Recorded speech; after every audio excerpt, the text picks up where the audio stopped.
नमस्कार दोस्तों, स्वागत है आपका आपके अपने YouTube channel exam Guru tips and tricks में। रुक्मणी विज्ञान भौतिक विज्ञान की बात करें, आज चैप्टर नंबर 3 करने वाले हैं, टॉपिक नंबर 3 करने वाले हैं। और आज के चैप्टर की बात करें, हम दो चैप्टर कर चुके हैं। एक तो यूनिट जिसे हम मात्रक बोलते हैं, एक तो वेक्टर एंड स्केलर क्वांटिटी या सदिश अदिश बोलते हैं। ठीक, आज हम तीसरे दिन के चैप्टर में मोशन यानी कि गति हम करने वाले हैं, गति हम पढ़ने वाले हैं। ठीक, बहुत इंपॉर्टेंट 50 प्लस 50 से ज़्यादा क्वेश्चन आज हम करेंगे इस चैप्टर के। जितने भी आपके ये वाली बुक है फिजिक्स वाली, इसमें दिए गए सारे क्वेश्चन को करेंगे। रेलवे ग्रुप डी परीक्षा को ध्यान में रख के बहुत ही इंपॉर्टेंट क्लास होने वाली है। ठीक, चलिए शुरू करते हैं। उससे पहले चाहेंगे यार सपोर्ट करो आप लोग थोड़ा सा। पीडीएफ हमारे हैं, इनको आप लोगे, आप भी पढ़ाई अच्छी करोगे, थोड़ा सा मुझे भी सपोर्ट मिलेगा। तो मैथ जिनका वीक है, 500 क्वेश्चन की ये गेस्ट पेपर है। ठीक है, लिंक मैं सारे पीडीएफ के डिस्क्रिप्शन में दे दूंगा, चाहे साइंस की हो, चाहे स्टैटिक जी की हो, चाहे मैथ की हो। ठीक, और एक और बात, टेलीग्राम ग्रुप आप जरूर ज्वाइन करो। टेलीग्राम ग्रुप की भी जो में क्या होता है, पीडीएफ जो हमारे क्लास चलते हैं उसके पीडीएफ आपको टेलीग्राम ग्रुप में मिल जाते हैं। ठीक, तो टेलीग्राम ग्रुप, इंस्टा चलाते हो इंस्टा भी फॉलो कर सकते हो। चलिए शुरू करते हैं। चैप्टर का नाम मैंने बता दिया, मोशन और गति के 50 से ज़्यादा क्वेश्चन आपको बुक के, रुक्मणी बुक के हम करने वाले हैं। ठीक, चलिए पहला क्वेश्चन आपके सामने स्क्रीन पर है। एक वायुयान 100 मीटर पर सेकंड के वेग से उड़ान भरता है। यदि वायुयान अपने विश्राम स्थल से 10 मीटर पर सेकंड के समान त्वरण से बढ़ता है तो अपेक्षित वेग प्राप्त करने के लिए धावन पथ की लंबाई आपको बतानी है, दूरी बतानी है। तो यहाँ पे क्या यूज करोगे, आपको दूरी निकालनी है। यानी कि अगर जो आप गति के समीकरण की बात करें, दूरी कहाँ मिलेगा, गति के द्वितीय समीकरण में क्या होता है, v square is equal to u square plus 2as होता है। ठीक, अब देखो जब कोई भी वायुयान चलता है या फिर कोई भी गाड़ी चलती है, कोई भी गेंद आप गिराते हो तो गिराने से पहले पहले तो रुकी रहेगी। यानी कि प्रारंभिक वेग की बात करें तो क्या होगा, प्रारंभिक वेग 0 होगा। और क्या दिया है, त्वरण यानी कि ए दिया है ना, ए दिया है, ए आपका कितना दिया है, 10 मीटर पर सेकंड स्क्वायर दिया है। ठीक, इसके बाद क्या दिया है, धावन पथ से 100 मीटर पर उड़ान भर रहा है। यानी कि यू तो 0 था लेकिन उड़ान जो भर रहा है ना उसकी आपका v दिया है, यानी कि अंतिम वेग दिया है आपका v कितना दिया है, 100 मीटर पर सेकंड। ठीक, 100 मीटर पर सेकंड ये दिया है। चलिए हम पुटअप कर देते हैं भाई, v स्क्वायर बराबर यू स्क्वायर प्लस 2s होगा। या हम यहाँ पे कर सकते हैं, अंतिम वेग हमारा v आपका 100 हो गया, a आपका 10 हो गया। हम यहाँ पे s की वैल्यू निकाल सकते हैं। s की वैल्यू यही आपसे पूछा है, यही आपको निकालना है। क्या हो जाएगा, s की वैल्यू निकालेंगे तो v स्क्वायर और यहाँ पे आपका v स्क्वायर बटे आपका क्या हो जाएगा, ए आप देखो u 0 हो गया, u 0 हो गया तो ये तो खत्म हो गया, तो v स्क्वायर बटे 2a हो गया। ठीक, v स्क्वायर यानी कि 100 का स्क्वायर हो गया बटे 2a यानी कि 2 गुणे 10 हो गया। ठीक, 100 गुणे 100 करोगे आपका 100 गुणे 100 बटे नीचे हो गया 20, 1 0 से ये दो से काटोगे 5 बार में, और 100 गुणे 5 यानी कि 500 क्या आ गया मीटर, और ये आ गया आपकी दूरी। ऑप्शन नंबर हो जाएगा सी। इसी प्रकार से न्यूमेरिकल आपसे अगर जो पूछे जाएंगे एग्जाम में तो इसी प्रकार से न्यूमेरिकल आएंगे, सारे फॉर्मूले पे ही बेस्ड होंगे। क्वेश्चन नंबर 2 की बात करें, आवेग किसकी माप है, तो आवेग हमेशा ध्यान रखिएगा, आवेग हमेशा संवेग परिवर्तन के बराबर होता। ऑप्शन नंबर डी इसका राइट आंसर हो जाएगा। ठीक, क्वेश्चन नंबर 3 की बात करें, 2 किलोग्राम तथा 4 किलोग्राम के दो पिंड क्रमशः ए और बी हैं। ठीक है, ए और बी दो पिंड है, ए और बी है, क्या बात है, ए और बी है, दो पिंड है। एक का 2 किलोग्राम का है, एक आपका 4 किलोग्राम का है। ठीक, और बात करें 100 मीटर की ऊंचाई से ये पिंड एक साथ गिराए जाते हैं तो पृथ्वी पर कितने, तो ध्यान रखिएगा ये क्वेश्चन कब भी आए तो ए और बी दोनों पृथ्वी पर एक साथ पहुंचेंगे। ऑप्शन नंबर सी इसका राइट आंसर हो जाएगा। ठीक, क्यों एक साथ पहुंचेंगे, क्योंकि दोनों पर जो जी है ना वो समान लग रहा है। Option number C right answer होगा। क्वेश्चन नंबर 4 की बात करें, शून्य में स्वतंत्र रूप से गिरने वाली वस्तुओं का क्या होता है, तो शून्य में स्वतंत्र रूप से गिरने वाली वस्तुओं का जो त्वरण होता है, जो एक्सेलरेशन होता है वो समान होता है। ऑप्शन नंबर सी यहाँ पे राइट आंसर हो जाएगा। क्वेश्चन नंबर 5 की बात करें, 2 किलोग्राम वाले द्रव्यमान पर 5 न्यूटन का बल लगाया जाता तो उत्पन्न होने वाला त्वरण। ठीक, त्वरण आपको निकालना है। बल बराबर क्या होता है, बल बराबर द्रव्यमान गुणे त्वरण, त्वरण निकालना है तो त्वरण बराबर हो जाएगा F बाई ए हो जाएगा। ठीक, तो बल कितना दिया है, बल दिया है आपका बल दिया है 5 न्यूटन, और आपका ए द्रव्यमान कितना दिया, 2 नहीं, हाँ द्रव्यमान 2 दिया है, तो यहाँ पे क्या आ जाएगा, कितना आ गया, 2.5 मीटर पर सेकंड स्क्वायर। चूंकि त्वरण पूछ रहा है ना, तो यूनिट भी आपको रखना, त्वरण का यूनिट होता है metre per second square. Option number A right answer होगा। क्वेश्चन नंबर 6 की बात करें, 20 न्यूटन का बल 4 किलोग्राम के पिंड पर कार्य करता है, तो उसमें कुल त्वरण कितना उत्पन्न होगा। ठीक, 20 न्यूटन का बल 4 किलो। अब देखो सेम क्वेश्चन है, तो यहाँ पर भी A बराबर F/m हो जाएगा। तो 20/4 यानी कि 5 मीटर पर सेकंड स्क्वायर। चूंकि आपसे क्या पूछ रहा है, त्वरण पूछ रहा है, metre per second square. Option number B right answer होगा। 7 की बात करें, किसी वस्तु का संवेग किस पर डिपेंड करता है, तो किसी वस्तु के संवेग की बात करें, द्रव्यमान और वेग, द्रव्यमान और वेग दोनों पर डिपेंड करता है। ऑप्शन नंबर इसका सी राइट आंसर होगा। किसी वस्तु का संवेग द्रव्यमान और वेग दोनों पर डिपेंड करता है। क्वेश्चन नंबर 8 की बात करें, एक पिंड स्थिर अवस्था में समान त्वरण से चलना प्रारंभ करता है। एक पिंड स्थिर अवस्था में समान त्वरण से चलना प्रारंभ करता है यदि पिंड प्रथम 4 सेकंड में S1 दूरी तय करता है, अगले 4 सेकंड में S2 दूरी तय करता है, तो क्या बताना है आपको यहाँ पे, इसका आंसर क्या होगा भाई बताओ। ठीक, एक पिंड स्थिर अवस्था से चलना प्रारंभ करता है। ठीक, स्थिर अवस्था से चलना प्रारंभ करता है, यानी कि आप पहले पिंड स्थिर था, पहले पिंड स्थिर था, तो u बराबर आप यहाँ पे कर सकते हो 0। ठीक, तो यहाँ से चलना प्रारंभ किया और यहाँ से S1, पहले S1 दूरी तय करता है कितने सेकंड में, 4 सेकंड में। फिर S2 दूरी तय करता है कितने सेकंड में, आपका ये भी 4 से, टोटल 4 8 सेकंड हो जाएगा। ये आपसे पूछ रहा है। ठीक है, आप पूछ क्या रहा है आपसे, तब क्या पूछ रहा है, एक पिंड स्थिर अवस्था में समान त्वरण से चलना प्रारंभ करता है यदि पिंड प्रथम 4 सेकंड में S1 दूरी और अगले 4 सेकंड में S2 दूरी तय करता है, तब ये आपको सिद्ध करके बताना है। ठीक, तो यहाँ पे आपसे S1 बराबर निकाल सकते हो। अगर जो हम देखें S1 बराबर हमारा क्या हो जाएगा, अगर जो हम गति का समीकरण लगाएं तो S बराबर ut plus half AT square होता है। ठीक, ut plus half AT square. और अगर जो यहाँ पे हम S2 देखें तो S2 क्या होगा अगले 4 सेकंड में, ut plus half AT square, ये भी होगा। ठीक, यहाँ पर प्रारंभिक वेग 0 होगा क्योंकि पहले 0 था, और यहाँ पे प्रारंभिक वेग 0 नहीं होगा। ठीक, तो यहाँ पे अगर जो हम इसमें 0 पुट करते हैं तो ये तो 0 हो जाएगा। तो यहाँ पे ये बचता क्या है, हाफ AT स्क्वायर। AT कितना है भाई, 4 स्क्वायर, यानी कि आपका 16 हो जाएगा, और 2 से ये कटा तो आपका 8, यानी कि S1 बराबर हो गया 8A। ये आपका इक्वेशन हो गया, इक्वेशन 1 हो गया। ठीक है, समझ में आ रहा है ना, कोई दिक्कत नहीं है, समझ में आएगा, कोई बहुत ही सिंपल है। अब देखो यहाँ से जब चलना शुरू किया था तो प्रारंभिक वेग 0 था, लेकिन यहाँ से चलना शुरू किया तो पहले तो चल रहा है ना, तो यहाँ पे आपका जो प्रारंभिक वेग है वो क्या होगा, 4 सेकंड, और आपका जो दूरी है टोटल 4A हो जाएगा। यानी कि यहाँ पर जो दूरी होगा वो 4A गुणे आपका 4A, यानी कि ये डिस्टेंस तय अगर जो हम देखें यहाँ पे तय कर चुका है, 4A गुणे 4 होगा। ठीक, प्लस हाफ A गुणे 4 स्क्वायर, 4A गुणे 4 कितना हो जाएगा, 16A प्लस और हाफ 4 स्क्वायर 16, यानी कि 8A हो जाएगा। ठीक है, 8A होगा ना, हाँ 8A, हाँ 8A होगा, यानी कि ये टोटल 24A निकल के आ गया S2 बराबर।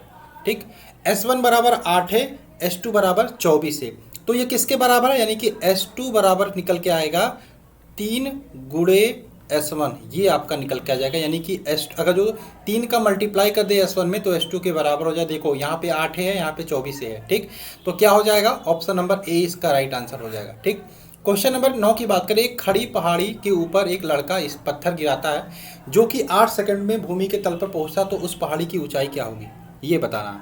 ठीक है, खड़ी पहाड़ी से गिराता है, जो कि आप इसको निकाल लेना, थोड़ा सा आप इसको निकाल लेना। यहाँ पे आप निकालोगे h बराबर ut plus half GT square. अब चूंकि पहाड़ी से पत्थर गिरा रहा है तो पहले ये u 0 होगा, तो ये आपका 0 हो जाएगा। हाफ GT स्क्वायर, ये हो गया हाफ g आपका 9.8 रख सकते हो। ठीक है, गुणे t स्क्वायर, यानी कि 8 का स्क्वायर हो जाएगा। इसको सॉल्व कर लेना, 313.6 मीटर आएगा। ऑप्शन नंबर इसका डी राइट आंसर होगा। न्यूमेरिकल सॉल्व करने में थोड़ा टाइम ज़्यादा लग जा रहा है। ठीक, चलो क्वेश्चन नंबर 10 की बात करें, निम्न में से किस में नॉट का उपयोग किया जाता है। जलयान की गति निकालने में हम नॉट का उपयोग करते हैं। Option number C right answer होगा। क्वेश्चन नंबर नेक्स्ट बात करें, क्वेश्चन नंबर हमारा है 11, बादलों की दिशा एवं गति को मापने वाला यंत्र कौन सा है। तो बादलों की दिशा और गति को मापने वाले यंत्र की बात करें, ये है नेफोस्कोप। क्या है, नेफोस्कोप। ऑप्शन नंबर सी इसका राइट आंसर होगा। ठीक, रेन गेज से क्या मापते हैं हम वर्षा की मात्रा। वर्षा की मात्रा हम मापते हैं रेन गेज से, ठीक। हाइग्रोमीटर की बात करें, इससे हम आर्द्रता मापते हैं, आर्द्रता, ठीक। एनीमोमीटर से हवा की शक्ति, हवा की शक्ति मापते हैं, ठीक है, क्लियर है ना। क्वेश्चन नंबर 12 की बात करें, अल्टीमीटर से क्या मापते हैं, अल्टीमीटर से बात करें हम भूतल तथा वायुयानों की ऊंचाई, भूतल से वायुयानों की ऊंचाई मापते हैं, option number B right answer होगा।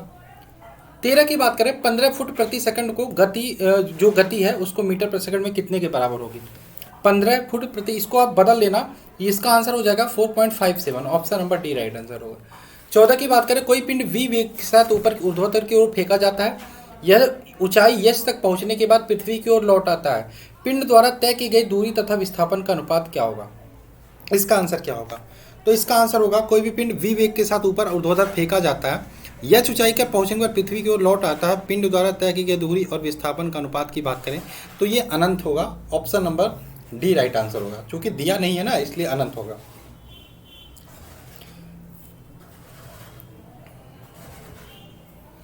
क्वेश्चन नंबर नेक्स्ट बात करें, मुक्तावस्था में गिरते हुए पिंड द्वारा तय की गई दूरी किसकी समानुपाती होती है, मुक्तावस्था में गिरते हुए एक पिंड द्वारा तय की गई दूरी समानुपाती होती है, किसके, गिरने के समय के वर्ग के, ऑप्शन नंबर सी इसका राइट आंसर होगा, ठीक।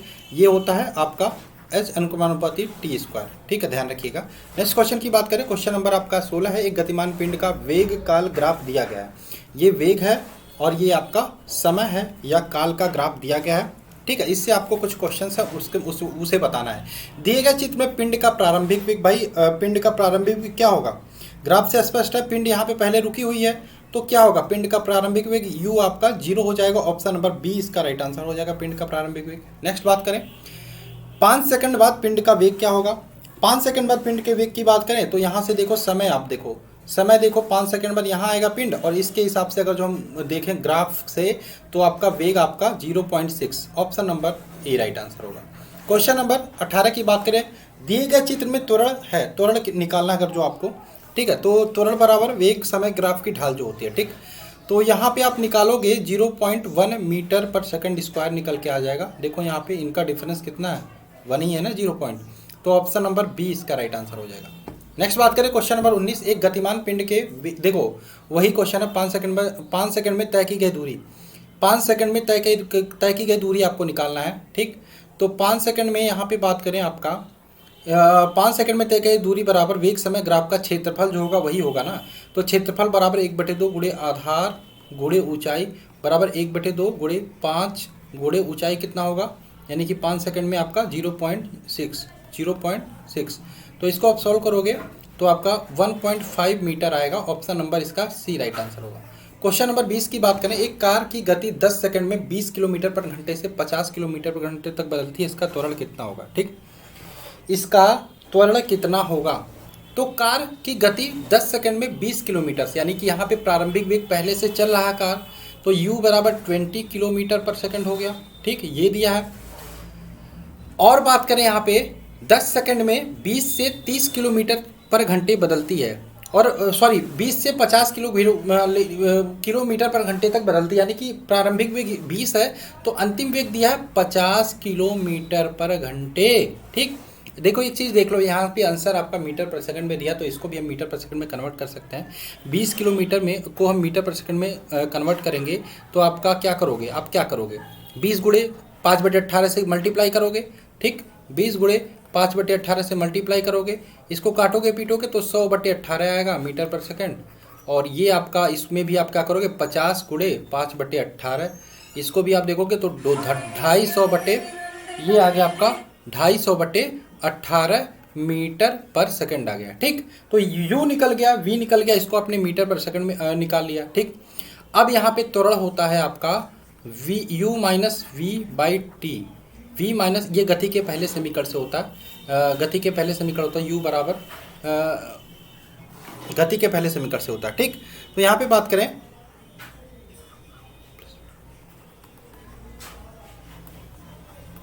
अगर जो हम a निकालेंगे तो a बराबर हो जाएगा u माइनस वी बटे ए टी, ये आपका होता है गति का पहला समीकरण, v बराबर u प्लस ए टी, ठीक है। तो इसमें आप a की वैल्यू ऐसे निकालोगे, तो यहाँ पे आपको u पता है, v पता है, t आपको पता है, तो आसानी से आपका निकल जाएगा, ठीक।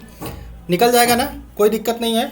ठीक, दोनों में नीचे 18 है ना, तो आप क्या करोगे 250 माइनस 100 बटे 18 गुणे आपका नीचे मल्टीप्लाई समय कितना दिया 10। ठीक, इसको सॉल्व करना, आपका आंसर निकल के आ जाएगा 0.83 metre per second square, option number D. Numerical थोड़ा सा टाइम लग जाता है, इसलिए मैं सॉल्व नहीं सही से नहीं करा पा रहा हूँ। ठीक, अब यहाँ पे बात करें, मैं ये क्लास यही सोच के चलता हूँ 20 मिनट मैक्स, इससे ज़्यादा ना जाए। ठीक, चलिए नेक्स्ट क्वेश्चन की बात करें। 21 एक मोटर जिसका द्रव्यमान 500 किलोग्राम है, एक मोटर जिसका द्रव्यमान 500 किलोग्राम है, 15 मीटर पर सेकंड के वेग से गतिशील है। ब्रेक लगाने के 5 सेकंड बाद उसकी गति 5 मीटर पर सेकंड हो जाती है। ब्रेक द्वारा उत्पन्न प्रतिरोध का मान ज्ञात करना है। ठीक, अब देखो इसमें भी आपको क्या निकालना है, इसमें आपको प्रतिरोध का मान निकाल। प्रतिरोध बल क्या होता है, प्रतिरोध बल F बराबर होता है द्रव्यमान गुणे त्वरण। ठीक है, द्रव्यमान गुणे त्वरण। द्रव्यमान आपका दिया है, त्वरण आप ऐसे निकालोगे, A बराबर V minus U by T से आप निकाल लेना। इसका आंसर 1000 न्यूटन आ जाएगा, ऑप्शन नंबर ए। पहले आप त्वरण निकालोगे, त्वरण निकालने के बाद जो भी आएगा यहाँ पे 5000 में इसका मल्टीप्लाई कर दोगे। ठीक, चलो नेक्स्ट क्वेश्चन की बात करें। क्वेश्चन नंबर आपका 22 है। एक पिंड को ऊपर की ओर ऊर्ध्वाधर फेंका गया, वह 10 मीटर पर की ऊंचाई तक पहुंचता है, और यदि g बराबर 9.8 मीटर पर सेकंड स्क्वायर हो तो वह वेग ज्ञात कीजिए जिससे उस पिंड को ऊपर की ओर फेंका गया है। ठीक है, तो यहाँ पे देखिए आपको वह 10 मीटर की ऊंचाई तक जाता है, h बराबर 10 मीटर ऊंचाई तक जाता है, g बराबर मान 9.8 दिया है, दिया है। ठीक, आपका क्या निकालना है, वह वेग ज्ञात करना। तो वे आपका v बराबर √2gh होता है ना। ठीक, तो मल्टी इसमें ऐड कर दो सारी चीज़ें जो दी हुई हैं, 9.8 गुणे 10 क्या हो जाएगा आपका 196, और ये हो जाएगा 14 metre per second, option number इसका डी राइट आंसर होगा। क्वेश्चन नंबर 23 की बात करें। एक ऊंची इमारत के शीर्ष से एक गेंद 9.8 मीटर पर सेकंड के समान त्वरण से गिराई जाती है, 3 सेकंड पश्चात उसका वेग क्या होगा। v बराबर u प्लस जी टी। ठीक, पहले गिराई जाती है तो पहले पकड़े होंगे ना, तो u बराबर 0 हो जाएगा। ठीक, तो g आप 9.8 मान लो, t कितना है समय 3, यानी कि 27 9.8 में 3 का मल्टीप्लाई करो तो 29.4 metre per second, option number C right answer होगा। क्वेश्चन नंबर 24 की बात करें। एक समान आयतन के लकड़ी तथा लोहे के गोलों को h ऊंचाई से एक साथ गिराए तो दोनों में से कौन पहले गिरेगा। तो ध्यान रखिएगा दोनों एक साथ पहले गिरेंगे, option number B right answer होगा। 25 की बात करें। शून्य में स्वतंत्र रूप से गिरने वाली वस्तुओं का क्या होगा, जो त्वरण होगा ना वो समान होगा, option number C right answer होगा। 26 की बात करें। एक गुब्बारा 12 मीटर पर सेकंड के वेग से ऊपर उठ रहा है, गुब्बारे से एक पैकेट छोड़ा जाता है, 2 सेकंड पश्चात पैकेट का वेग क्या होगा। इसका आंसर क्या होगा, तो ध्यान रखिएगा 2 सेकंड पश्चात पैकेट के वेग की बात करें तो ये आपका -7.6 मीटर पर सेकंड होगा, option number C right answer होगा। ठीक है, माइनस मतलब ये ऊपर जा रहा है, ठीक, आगे चलें। क्वेश्चन नंबर 27 की बात करें। किसी चट्टान के किनारे पर खड़ा एक आदमी एक पत्थर को किसी गति से सीधा ऊपर फेंकता है, तो फिर वह एक अन्य पत्थर को उसी गति से नीचे की ओर फेंकता है। दोनों पत्थरों की गति का अनुपात ज्ञात कीजिए जब वे जमीन पे टकराते हैं। तो ध्यान रखिएगा इसका अनुपात होगा 1:1, ऑप्शन नंबर आपका ए राइट आंसर होगा। क्वेश्चन नंबर 28 की बात करें। एक कागज का टुकड़ा और एक क्रिकेट बॉल को एक ही ऊंचाई से गिराया गया, निम्नलिखित में से किस परिस्थिति में दोनों एक साथ पहुंचेंगे। किस परिस्थिति में दोनों एक साथ पहुंचेंगे, जब वहां वैक्यूम उत्पन्न कर दो, जब वहां पे जी नेग्लेक्ट कर दो, जब वहां पे निर्वात उत्पन्न कर दो, option number D right answer होगा। 29 की बात करें। असमान द्रव्यमान वाले 2 पत्थर समान वेग से ऊर्ध्वाधर ऊपर फेंके गए, ठीक, निम्नलिखित में से क्या घटित होगा, यहाँ पे ध्यान रखिए क्या घटित होगा, इसका आंसर क्या होगा, दोनों बराबर ऊंचाई तक जाएंगे, ऑप्शन नंबर इसका सी राइट आंसर होगा। नेक्स्ट क्वेश्चन की बात करें। Question number 30। एक ट्रेन जैसे ही चलना प्रारंभ करती है उसमें बैठे हुए यात्री का सिर पीछे की ओर झुक जाता है, इसका कारण क्या होगा। पीछे की ओर झुक जाता है, इनर्शिया ऑफ रेस्ट। अगर जो आप शरीर बैठा तो बैठे रहने का प्रयास करेगा, आपका शरीर गतिशील हो तो गतिशील रहने का कोशिश करेगा, ऑप्शन नंबर ए स्थिरता का जड़त्व, ठीक, ऑप्शन नंबर ए इसका राइट आंसर होगा। बहुत बार मैंने इसको बताया है। क्वेश्चन नंबर 31 की बात करें। एक पिंड कुल दूरी का आधा भाग v1 वेग से यात्रा करता है तथा शेष भाग v2 भाग से यात्रा करता है, उस पिंड का औसत वेग, भाई मैथमेटिकल जो लोग पढ़ते हो उनको तो पता होगा, ठीक, 2v1v2 बटे v1 प्लस v2, ये आपका फॉर्मूला है, इससे आपके न्यूमेरिकल सॉल्व होते हैं, ठीक। क्वेश्चन नंबर 32 की बात करें। एक पहिया जमीन पर एक समान स्थानांतरीय चाल से रोल करता है, पहिए पर अधिकतम रैखिक वेग वाला बिंदु कौन सा होगा। ध्यान रखिएगा, पहिए का जमीन के साथ जो संपर्क वाला बिंदु होगा वही होगा, option number A right answer होगा। 33 की बात करें, एक मकान की छत से भूमि की ओर एक पत्थर गिराया जाता है, उस पत्थर की गतिज ऊर्जा अधिकतम कब होगी? अधिकतम तब होगी, ठीक है, जब वह भूमि पर ठीक पहुंचने वाली होगी, भूमि पर पहुंचने के ठीक पहले, option number C right answer होगा। चौथे, इसका पीडीएफ टेलीग्राम ग्रुप में डाल दूंगा, जो भी न्यूमेरिकल आप सॉल्व कर लीजिएगा। जब कोई दौड़ती हुई कार अचानक रुक जाती है तो यात्री आगे की ओर क्यों झुक जाता है? इसमें क्या होगा? अभी हमने देखा था स्थिरता का जड़त्व, अब हम देखेंगे इसका आंसर होगा गति का जड़त्व, ठीक, option number B right answer होगा। क्वेश्चन नंबर 35 की बात करें, रॉकेट निम्नलिखित में से किस सिद्धांत पर कार्य करता है? तो रॉकेट काम करता है रैखिक संवेग संरक्षण के सिद्धांत पे, option number C right answer होगा। 36 की बात करें, एक टेनिस की गेंद किस ऊंचाई से गिरती है तथा पृथ्वी एक टेनिस की गेंद किसी ऊंचाई से गिरती है तथा पृथ्वी से टकराकर वापस लौटती है। इस प्रक्रिया में त्वरण, वेग तथा विस्थापन में कौन सी राशियों में परिवर्तन होता है? तो ध्यान रखिएगा, जब टेनिस की गेंद टकराकर वापस लौटती है तो विस्थापन और वेग इन दोनों में परिवर्तन होता है, option number B right answer होगा। 37 की बात करें, जब सीधे ऊपर की ओर फेंका गया एक पत्थर शीर्ष पर पहुंचता तो इसका क्या होगा? जब शीर्ष पर पहुंचता है ना तो उसका वेग 0 होगा और तथा त्वरण लगभग 20 मीटर पर सेकंड स्क्वायर होगा, option number B right answer होगा। 10 मीटर पर सेकंड स्क्वायर, ठीक, option number B right answer होगा। 38 की बात करें, नकारात्मक त्वरण निम्नलिखित में से किसकी दिशा के विपरीत होता है? तो नकारात्मक त्वरण की बात हो रही है, किसकी दिशा के विपरीत होता है? ये होता है आपका किसकी दिशा के विपरीत? वेग के, option number A right answer होगा। क्वेश्चन 39 की बात करें, गति का पहला समीकरण किसके बीच संबंध को दर्शाता है? तो गति का पहला समीकरण की बात करें, वेग और समय के बीच के संबंध को दर्शाता है, option number B right answer होगा। 40 की बात करें, गति के दूसरे समीकरण द्वारा किसके बीच संबंध को दर्शाया गया है? गति के दूसरे समीकरण के द्वारा किसके बीच संबंध को दर्शाया गया? गति का पहला समीकरण होता क्या है, ये भी आपको पता होना चाहिए, मैंने बताया भी था। क्या होता है? v बराबर u प्लस ए टी, ठीक। और बात करें दूसरा समीकरण, s बराबर U T plus half A T square, ठीक।